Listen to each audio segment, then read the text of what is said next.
Ben ritrovati a Filo Rossonero, qui sul canale YouTube di Radio Rossonera, sempre insieme a Carlo Pellegatti. Ciao Carlo. Buonasera a tutti, buonasera. Allora Carlo, iniziamo subito sul fronte stadio perché si allontana sempre di più la zona della Maura, purtroppo, che comunque era una zona che aveva riscosso delle emozioni, no? Ricordo anche le prime volte che ne avevamo parlato, la vicinanza con San Siro, addirittura che voi avevate addirittura fatto il tragitto, no? In macchina, mi ricordo, proprio per dimostrare. Zona ideale, zona Esatto. perfetta. Però si allontana anche perché le problematiche ci sono e il tempo scorre. Sì, io credo che Milano sia impossibile. Credo Milano sia impossibile perché la Maura ha i cittadini della Maura. La zona A, B avrà i cittadini della zona B. La zona C avrà i cittadini della zona C. E non c'è la volontà, non vogliono, tra virgolette, rotture di scatole i cittadini dei vari quartieri. Io credo proprio che si debba andare lontano da Milano.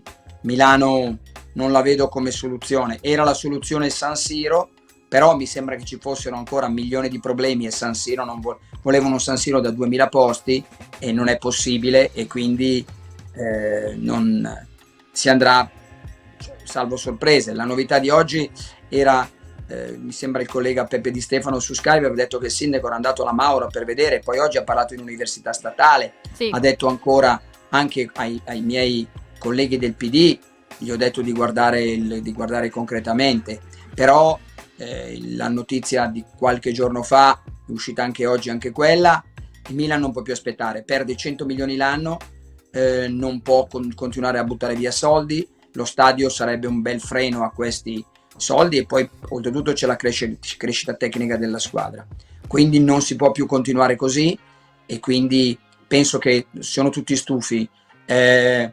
Probabilmente no, io posso dire azzardo, non so nulla, azzardo, non so neanche se presenteranno il progetto al sindaco.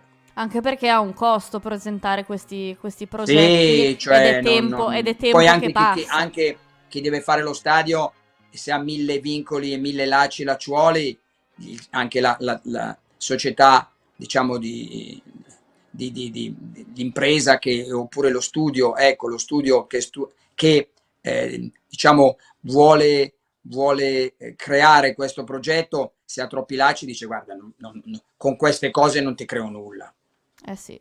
E quindi Carlo serve assolutamente trovare altre aree per costruire questo stadio. Sesto è un'area molto calda perché sarebbe la zona ideale, ma penso che non sia l'unica.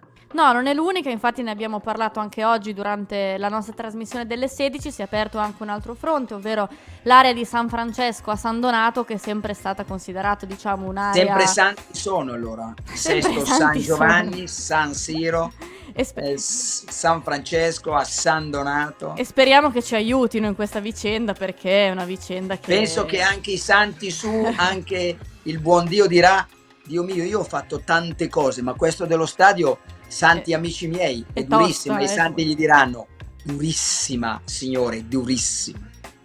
Sì, tra l'altro, appunto, come dicevamo, è una zona che è sempre stata messa un po' in secondo piano, poi trovate il pezzo con tutti i dettagli sul nostro sito radiorossonera.it, però è un'area su cui si sta lavorando, quindi io credo che la priorità di questo club sia proprio fare questo stadio. Andare e costruire. Iniziare perché parliamo sempre di ipotesi, parliamo sempre di problemi, e invece non parliamo mai di inizi, no? Bisogna iniziare comunque da qualche parte, direi. Quindi... Poi mi sembra che oggi abbiate detto appunto che ci sono stati dei contatti dalla Icon, che è quella di Tim Romani, e questa zona di San Francesco, che dopo andremo a vedere, magari anche voi indicherete dove sia. Sì. E fuori Milano poi mi sembra che sia un'area privata, sì, che in realtà mi sembra... destinata comunque a funzioni con un'arena eccetera, quindi... Esatto, quindi era già destinata a una zona, diciamo, tra virgolette sportiva, quindi potrebbe essere una zona, personalmente abitando io a nord di Milano è la peggiore, però sono abituato ad andare a Udine in macchina, si può anche andare ad arrivare a San Donato, insomma basta organizzarsi un po'.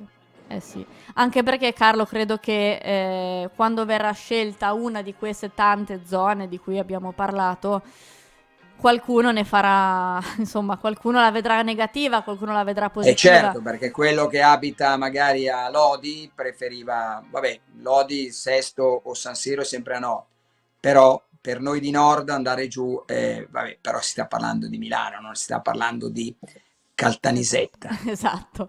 Carlo, torniamo al campo. Ti giro una domanda che ci ha fatto un ascoltatore, perché ci ha chiesto: non credi che Pioli si sia giocato già qualche carta nella partita di andata con il Napoli? Parla probabilmente di Krunic, il raddoppio su Kvaratskhelia, in vista proprio della Champions League. Ma guarda, possiamo dire di tutto. In quella partita lì è andata bene, l'ha giocata bene il Milan e chiaramente ripeterà. Ovviamente Spalletti e il suo brainstorming si metteranno là per capire se è un gioco di scacchi, molto bello, tattico. E Spalletti non è che dice, tanto io ripresento, chi se ne importa se rimettono Benasser su Lobotka, no. E troverà le contromisure, e quindi magari Pioli si immagina le contromisure, metterà le contromisure delle contromisure, e il bello e il brutto di incontrare la stessa squadra 3 volte in un mese è una cosa abbastanza anomala.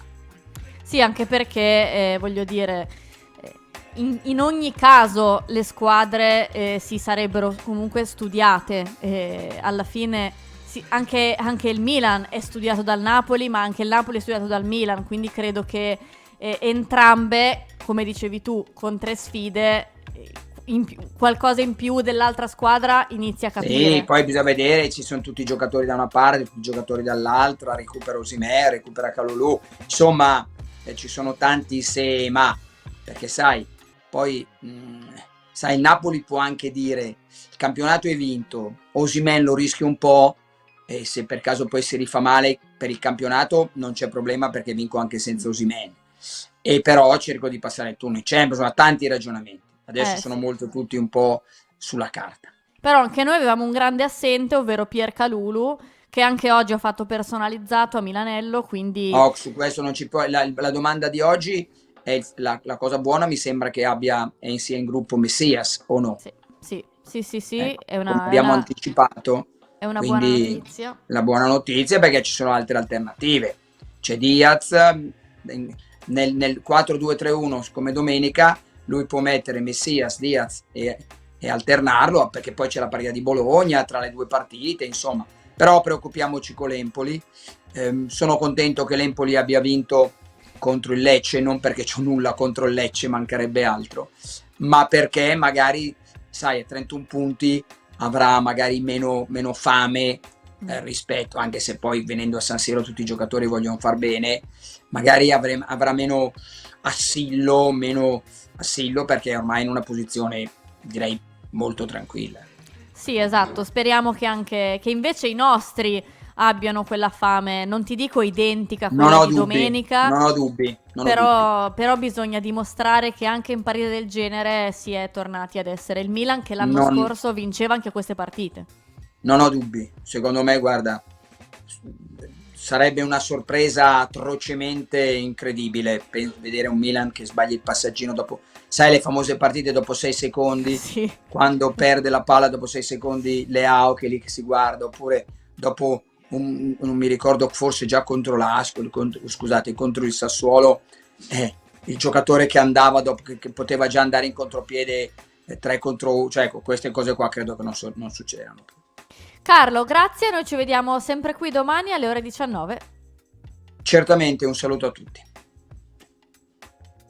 Ciao Bea. Ciao Carlo.